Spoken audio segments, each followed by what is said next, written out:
जय हिंद दोस्तों, मैं एसपी सर आप सभी मित्रों का सदाशिव कोचिंग क्लासेस के यूट्यूब चैनल पर हार्दिक स्वागत करता हूं। दोस्तों DElEd BTC second semester complete mathematics section के अंतर्गत पवन सीरीज के दोस्तों वस्तुनिष्ठ प्रश्न चल रहे हैं। अभी तक मैंने टोटल 42 प्रश्न आपको प्रोवाइड कराए हैं और 43 नंबर वाला प्रश्न दोस्तों आपको होमवर्क में दिया था, उसका सोल्यूशन आज की क्लास में कराऊंगा और उसके आगे के प्रश्न भी दोस्तों आज की क्लास में प्रोवाइड कराऊंगा। तो बहुत ही ध्यान से, बहुत ही अच्छे से देखिएगा।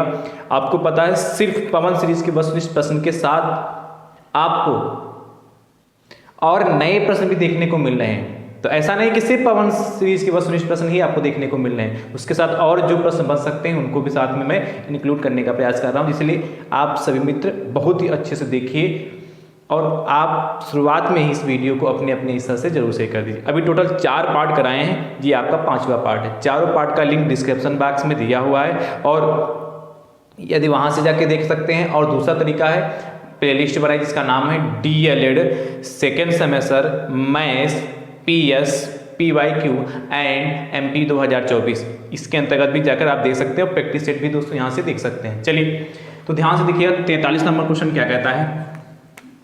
43 आपसे कहता है समीकरण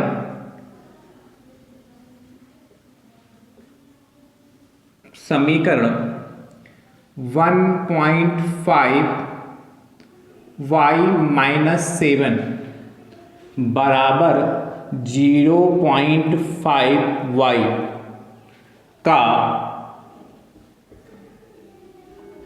हल है।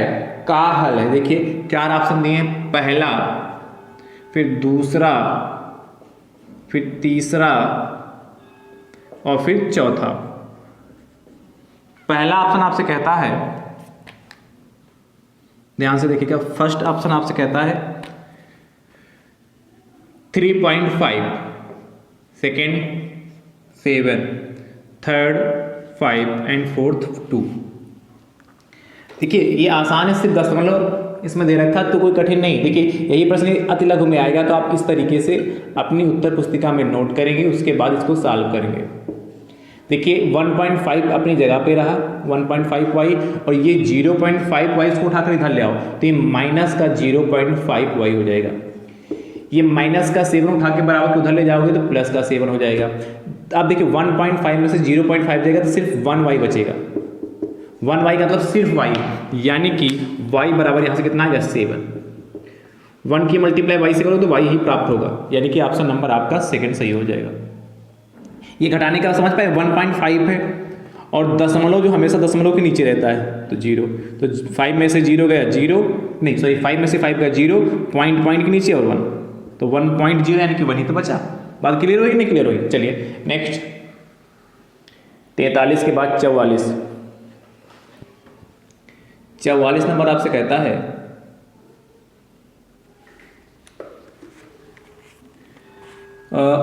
y ब्रैकेट में z minus X plus z bracket में x minus Y plus x bracket में y माइनस z का हल है। का हल है। देखिए ये भी प्रश्न दोस्तों आपके एग्जाम में अति लघु में पूछा जा सकता है। पहला ऑप्शन 1, दूसरा ऑप्शन 2x, तीसरा ऑप्शन 3z एंड चौथा ऑप्शन है 0। तो ध्यान से देखिएगा, आसान प्रश्न है, इसे हमें क्या करना है? सॉल्व करना है। कैसे सॉल्व करेंगे? आपसे कह रहा है, ये कह रहा है तो आप यदि यही प्रश्न आपसे अति लघु में पूछा जाएगा तो आप पूरा ये नोट करेंगे, ठीक है। पूरा नोट करने के बाद इसके अंदर मल्टीप्लाई करेंगे। देखिए yz माइनस का y इंटू एक्स, तो yx या xy भी ले सकते हो, प्लस का zx, उसके बाद क्या लिख सकते हो आप? देखिए फटाफट दोस्तों,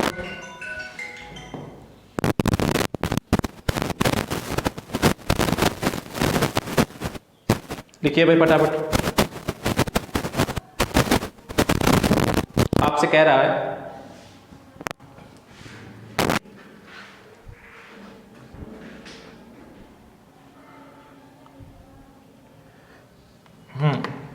देखिए वाई जेड माइनस का वाई एक्स हो गया प्लस का जेड एक्स हो गया और प्लस माइनस माइनस का जेड वाई हो गया। ठीक, फिर प्लस और यहाँ भी प्लस तो एक्स वाई हो गया और प्लस माइनस माइनस का एक्स जेड हो गया। ठीक, अब देखिएगा यहाँ पर वाई जेड है और आगे कहीं देखिए और वाई जेड है, ये वाई जेड, तो प्लस का वाई जेड माइनस का वाई जेड कट गया, माइनस का वाई एक्स और प्लस का एक्स वाई कैंसिल हो गया। गुणे में इधर उधर उससे कोई इफेक्ट नहीं पड़ता, प्लस का जेड एक्स और माइनस का एक्स जेड कैंसिल होगा। तो जब इस तरीके से एक ही लाइन में करते जाते हैं तो हमारा जीरो आता है, तो ऑप्शन नंबर आपका चौथा सही हो जाएगा। ठीक है, समझ पाए। अगला देखिएगा 44 के बाद 45,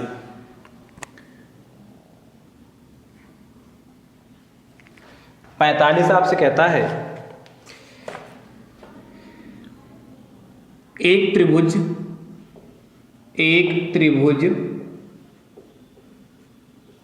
का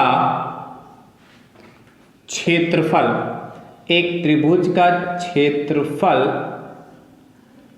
45 वर्ग सेंटीमीटर, 45 वर्ग सेंटीमीटर। ठीक, आगे आपसे कहता है और आधार 15 सेंटीमीटर है, और आधार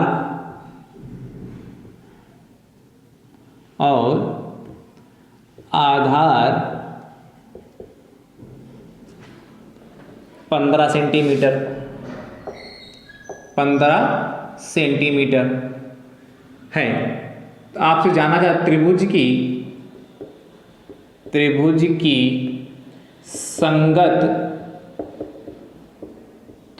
की संगत ऊंचाई होगी। ऊंचाई, ये सारे प्रश्न आए हुए हैं, होगी। देखिएगा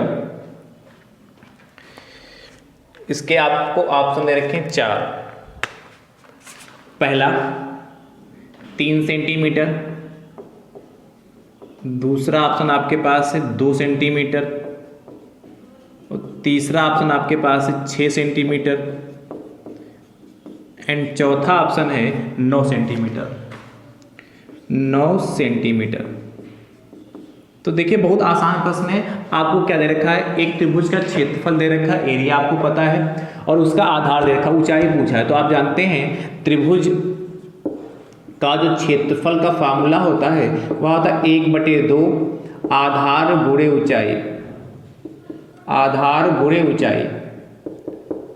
इससे परिचित है कि नहीं परिचित है भाई? बिल्कुल जानते हैं। त्रिभुज का क्षेत्रफल आपको 45 वर्ग दे रखा है सेंटीमीटर, 1/2 ऐसे रहा, और आधार आपका कितना है 15, और गुणे ऊंचाई कितनी है आपकी, अच्छा ऊंचाई तो आपको ज्ञात ही करनी।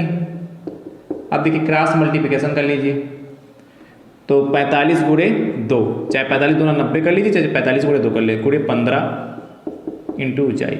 ऊंचाई की जगह आप x भी मान सकते हैं या h भी मान सकते हैं। तो यहाँ से ऊंचाई बराबर कितनी हो जाएगी आपकी 45 गुणे 2/15। ठीक, देखिएगा 15 1 कम 15, 15 3 45, 3 दूनी 6 सेंटीमीटर। तो नीचे लिख सकते हैं अतः त्रिभुज की ऊंचाई बराबर 6 सेंटीमीटर। यदि अतिलघु में आएगा तो इस तरीके से लिखेंगे, यानी कि ऑप्शन नंबर आपका 3rd सही हो गया। चलिए नोट करते रहिए फटाफट, बढ़िया प्रश्न है। तो ये दोस्तों जो त्रिभुज का क्षेत्रफल से संबंधित प्रश्न आपके एग्जाम में खूब आते हैं, इसको बहुत ध्यान से देखिएगा। ठीक, चाहे समबाहु त्रिभुज का क्षेत्रफल हो और चाहे ये वाला प्रश्न हो। ठीक है, अब ये प्रश्न दोस्तों 2019 में भी आया, और यही प्रश्न दोस्तों 2016 में आया। एक बार मैं इसको सॉल्व करवा चुका हूं, आपको ध्यान भी होगा। 45 के बाद 46, 46 देखिएगा। 46 नंबर दोस्तों आपसे कह रहा है,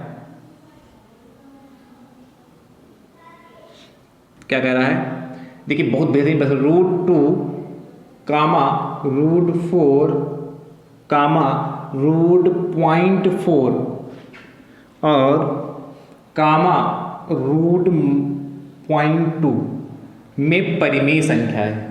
रेशनल नंबर के बारे में जानना चाहता है, परिमेय संख्या है। तो देखिएगा भैया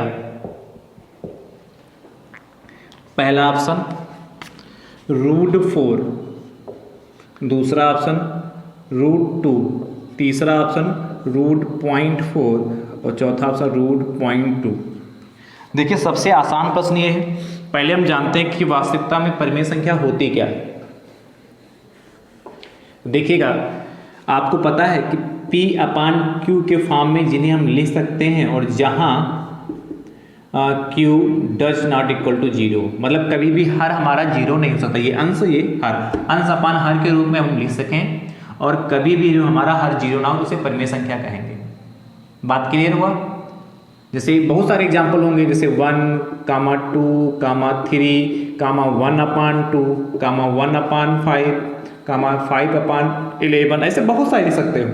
-1, -2, -7, -7/3, ये सभी परिमेय संख्याएं ही तो होंगी भाई हर। देखिए अच्छा आप कहेंगे सर 2 कैसे हमारी परिमेय संख्या है? तो आप कहेंगे P/Q के फॉर्म में होना चाहिए, तो P तो है, इसके नीचे 1 नहीं मान सकते, तो Q हमारा 1 हो गया, 0 नहीं होना चाहिए। तो ये सारी परिमेय संख्याओं के उदाहरण तो हैं, पर इसमें से तो कोई आपको देखने को लग नहीं रहा है, इसमें तो अंडर रूट लगा है, तो हम कैसे करेंगे? देखिएगा पहला ऑप्शन जो दे रखा बहुत ध्यान से, √4, और √4 का मतलब 2 होता है, और 2 कैसी है हमारी परिमेय संख्या, 2 कैसी हमारी परिमेय संख्या है, रेशनल नंबर है, इसलिए पहला ही ऑप्शन सही हो जाएगा। मैं परिमेय संख्या पूछा था, पर बाकी ऑप्शनों को भी चेक करने की हमारी जिम्मेदारी बनती है।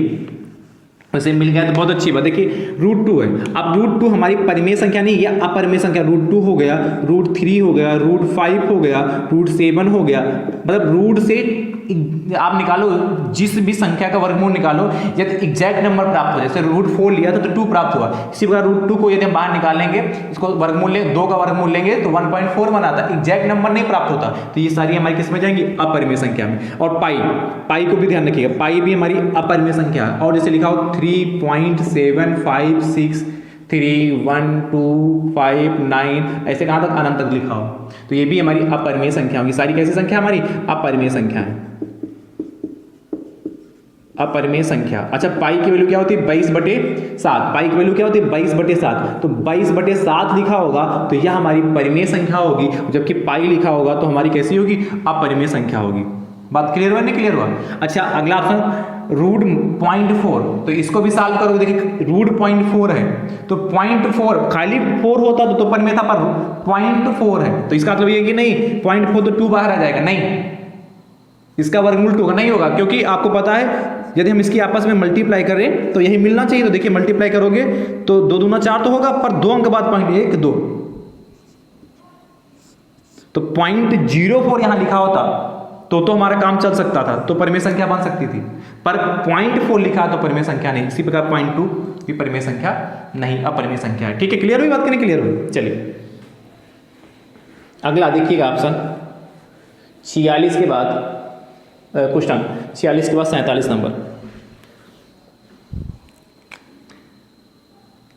47 आपसे कहता है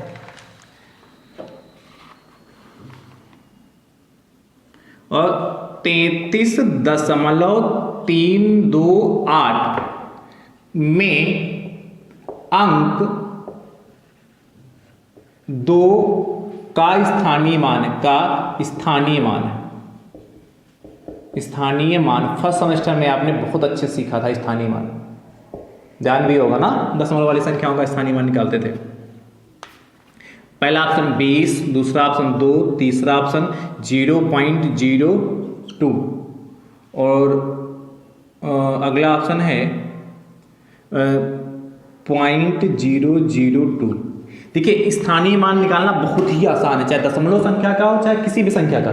जैसे 33.328, अब दशमलव के बाद ये संख्या आपसे पूछा स्थानीय मान, ध्यान सुनिएगा, दशमलव के बाद संख्या का स्थानीय मान पूछा, किसी भी संख्या, जैसे 2 का पूछा है, मैं 2 का, तो अब देखिए आप 2 लिख लीजिए 2 के नीचे, उसके बाद देखिए जो भी अंक हो वहां पर 0 लगा लो, जो भी उसके पहले अंक पड़े 0 लगा दो, और फिर दशमलव के नीचे दशमलव लगा दो, यानी कि 2 का स्थानीय मान 0.02। जैसे यही इसी में 8 का स्थानीय मान आपसे पूछता, किसका पूछता? 8 का, तो आप 8 लिख लीजिए और 8 के पहले कितने अंक? 1 2, तो 1 और 2 अंक लगा दीजिए, पॉइंट के नीचे पॉइंट, तो 8 का स्थानीय मान ये होता है 0.008 हो जाता। और बाई चांस इसे में 3 का स्थानीय मान पूछता, तो यदि आपको 3 पूछता तो 3 का बस 0.3 हो जाता। और बाई चांस में आपसे इस 3 का पूछता स्थानीय मान तो क्या होगा 3 ही होगा, और इस 3 का स्थानीय मान पूछता तो 3 लिख के इसके बाद कितने अंक हैं 0, तो 30 हो जाता। ये ऑब्जेक्टिव प्रश्न में निकालने का तरीका सबसे आसान तरीका। वैसे मान लो ये इस 3 का होता है स्थानीय मान निकालना, तो 3 लिखो, उसके बाद पॉइंट के पहले जितने अंक उतने 0 लगा लो, इसमें पॉइंट के बाद जितने हैं अंक उसको उसी के नीचे लिखो और पॉइंट लगा लो। 2 था, 2 के पहले 1 अंक मिला, उसके स्थान पर 0। 8 का पूछा था, 8 के पहले 2 अंक मिले, उसके स्थान पर 0। तो इस तरीके से दोस्तों दशमलव संख्याओं का स्थानीय मान निकालते हैं। और क्या सामान्य संख्याओं का पूछेगा तब भी इस तरीके से निकाल लेंगे। सही समझ गए? चलिए, तो अब कैसा भी प्रश्न पूछेगा कर लेंगे ना। चलिए 48 नंबर आपसे कह रहा है 48 2 की पावर x प्लस 1 बराबर 16, तो x का मान होगा, तो x का मान होगा। देखिएगा 4 ऑप्शन आपको इसमें भी दिए, सब में 4 ही ऑप्शन मिलते हैं आपको देखने को, 2, 3, 8 एंड 4। तो ये बहुत आसान है। 2 की पावर x प्लस 1 बराबर 16। जब भी इस तरीके से देखने को मिले तो जो भी इधर लिखा 2 लिखा है तो इधर भी 2 बनाने का प्रयास करिए। 2 की पावर 4 लिख सकते हैं, 2 की पावर 4, भाई 2 की पावर 4 तो 2 गुणे 2 गुणे 2 गुणे 2 4 बार लिखिए, तो 2 दूना 4 दूनी 8 दूनी 16, तो इसका मतलब यही तो लिखा है। अब आप जानते हैं मैंने लिखा ये भी है क्या, चूंकि या ऐसे लिखिए, यदि a की पावर m बराबर a की पावर n हो तब भैया आपका क्या होता है m बराबर n। कहने का मतलब क्या है, जब हमारे आधार समान होते हैं तो घाती समान हो जाती है। और दूसरी भी है दोस्तों, यदि लिखा हो a की पावर m बराबर b की पावर m तब हमारा क्या होगा a बराबर b। ए बराबर क्या होगा बी होगा।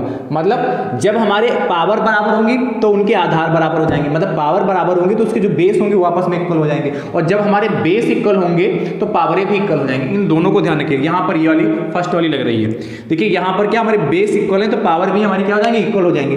x plus 1 equal to 4, then x equal to 4 plus का 1 उठा के उधर ले जाएंगे तो माइनस का 1 है तो x बराबर 3, x बराबर 3, यानी कि ऑप्शन नंबर आपका सेकंड सही हो जाएगा। ठीक है, चलिए 48 के बाद 49 देखिएगा,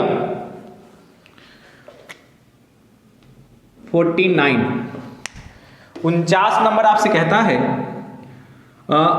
देखिए कितना बढ़िया प्रश्न, कितना आसान। 1/8 माइनस 3/8 प्लस 2/8 डिवाइड 1/4 का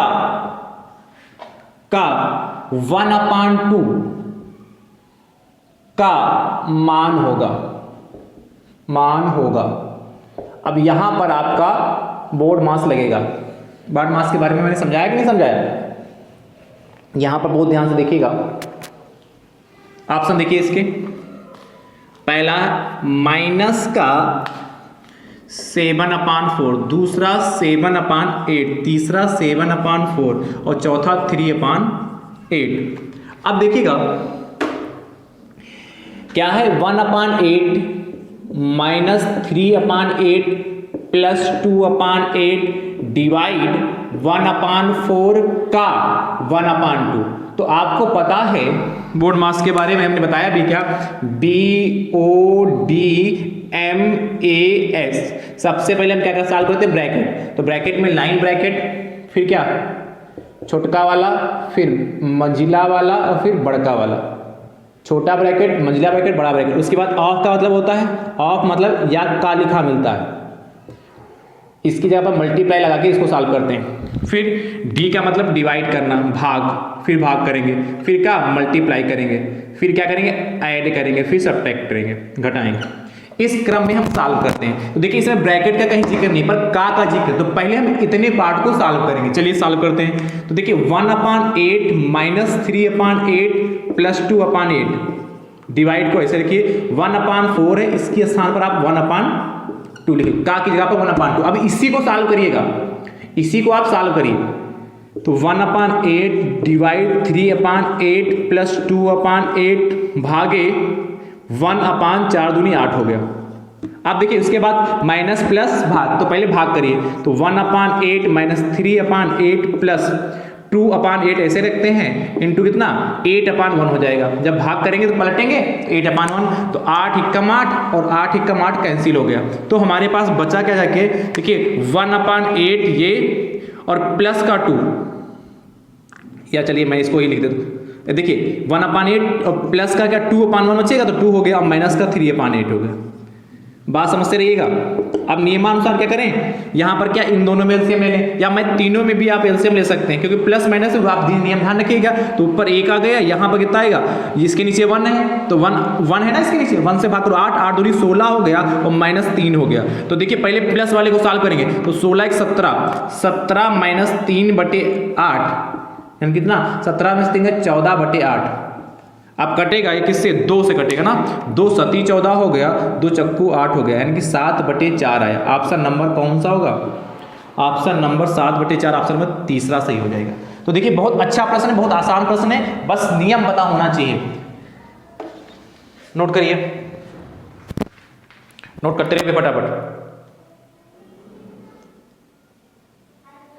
ठीक है। अगला देखिएगा 49 के बाद 50 नंबर, 50 आपसे कहता है, तब तक आप इसको नोट कर लीजिए 50। 50 नंबर कह रहा है एक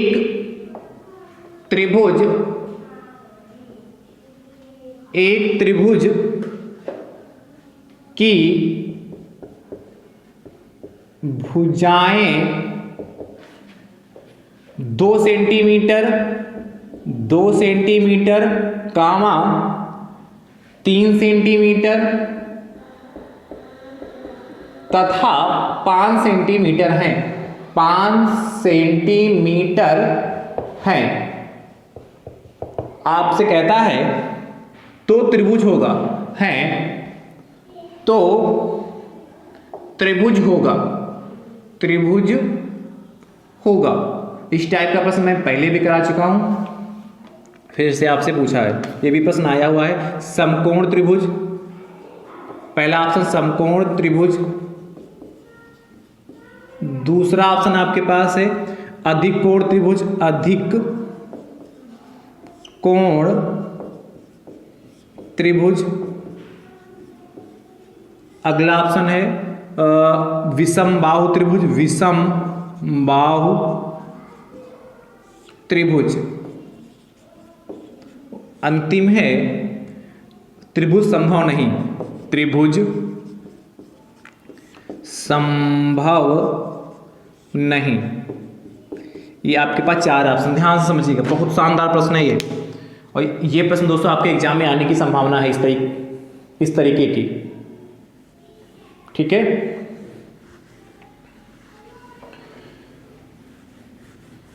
देखिए आपसे जानना चाहता है कि एक त्रिभुज की जो भुजाएं दे रखी कौन कौन सी, 2 सेंटीमीटर, 3 सेंटीमीटर और 5 सेंटीमीटर। ध्यान से देखिएगा, एक प्रॉपर्टी, एक परिमेय समझिएगा, एक थ्योरम दोस्तों, ABC, ये 2 मान लेते हैं, 3 मान लेते हैं, 5 है। तो एक परिमेय कहती है 2 भुजाओं का योग हमेशा तीसरी भुजा से बड़ा होना चाहिए। किसी भी त्रिभुज में 2 भुजाओं का योग हमेशा एक तीसरी भुजा से बड़ा है, तभी वह त्रिभुज बनना संभव होगा, अदरवाइज वह त्रिभुज संभव ही नहीं होगा। दोबारा सुनिएगा, किसी भी त्रिभुज में 2 भुजाओं का योग हमेशा तीसरी भुजा से बड़ा होता है। यदि ऐसा नहीं होगा तो वह त्रिभुज संभव नहीं होगा। यानी कहने का मतलब क्या है, यदि हम AB प्लस BC जोड़े, क्या AB प्लस BC जोड़े तो हमेशा वह CA से बड़ा आना चाहिए। फिर अगली बार यदि हम BC प्लस CA जोड़े तो हमेशा AB से बड़ा आना चाहिए।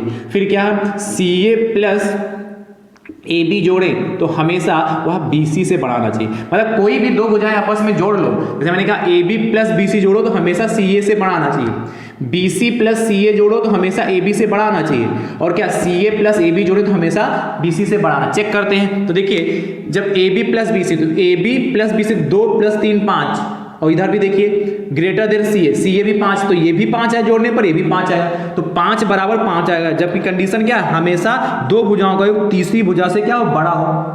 और यहाँ पर पहली ही कंडीशन फेल हो गई, यानी कि हमारा ऑप्शन नंबर चौथा सही हो जाएगा, त्रिभुज संभव नहीं है। आगे चेक करिए, देखिए अगला BC प्लस सी है, तो BC प्लस सी है, तो 3 प्लस 5, देखिए 2 से बड़ा, अच्छी बात है, यहाँ कंडीशन सेटिस्फाई हो रही, संतुष्ट हो रही। अगली देखिए CA plus AB, CA plus AB, 5 plus 2 7, संतुष्ट हो रहा, 5 प्लस 2 7, 3 से बड़ा है। पर एक कंडीशन जो पहली ही AB plus BC greater than CA, संतुष्ट नहीं हो रहा। तीनों कंडीशन संतुष्ट होंगी तभी त्रिभुज बनना संभव होगा, अदरवाइज नहीं। कहीं से अच्छे से नोट्स बनाकर इसको लिख लीजिए, ठीक है, इसमें कतई गड़बड़ी नहीं होनी चाहिए। अगला 50 के बाद 51 देखिएगा, 51 नंबर, इसको रख करूं। अच्छा, ये विषमबाहु त्रिभुज, अधिक कोण त्रिभुज, तो सब जानते कि नहीं जानते हैं? ये तो बताया था मैंने, ऐसा प्रश्न पहले करा चुका हूं। इसी वस्तुनिष्ठ प्रश्न में, पवन सीरीज में इसके पहले भी प्रश्न ऐसे आए हैं, तो उसमें मैंने विधिवत से चर्चा और किया इसमें। अगला करा कोई संख्या, देखिए बहुत शानदार प्रश्न आया, कोई संख्या यदि दी, कोई संख्या यदि दी हुई दो या दो से अधिक, कोई संख्या यदि दी हुई 2 या 2 से अधिक व्यंजकों को पूरा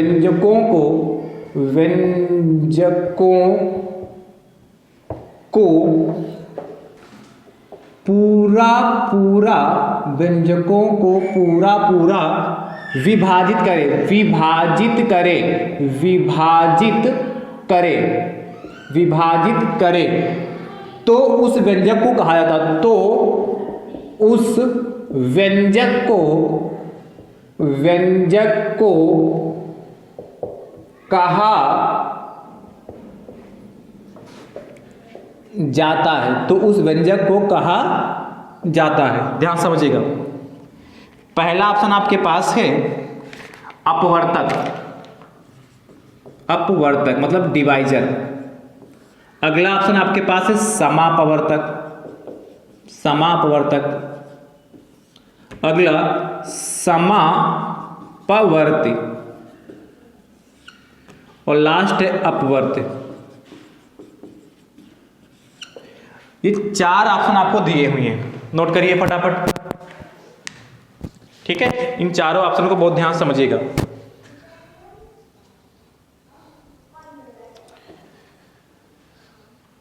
करेक्ट, कोई संख्या यदि दी हुई 2 या 2 से अधिक व्यंजकों को पूरा विभाजित कर दे तो उस व्यंजक को कहा जाता है। बताइए क्या कहा जाता है, नोट करिए, बताइएगा भाई।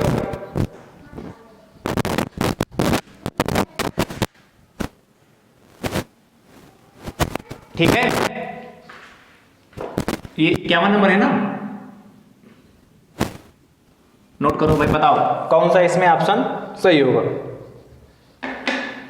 ठीक है, ये मैं होमवर्क में आपको देता हूं, तो आप अच्छे से करिएगा और ध्यान से इसको समझिएगा कि अपवर्तक, समापवर्ती और अपवर्त होता क्या वास्तविकता में।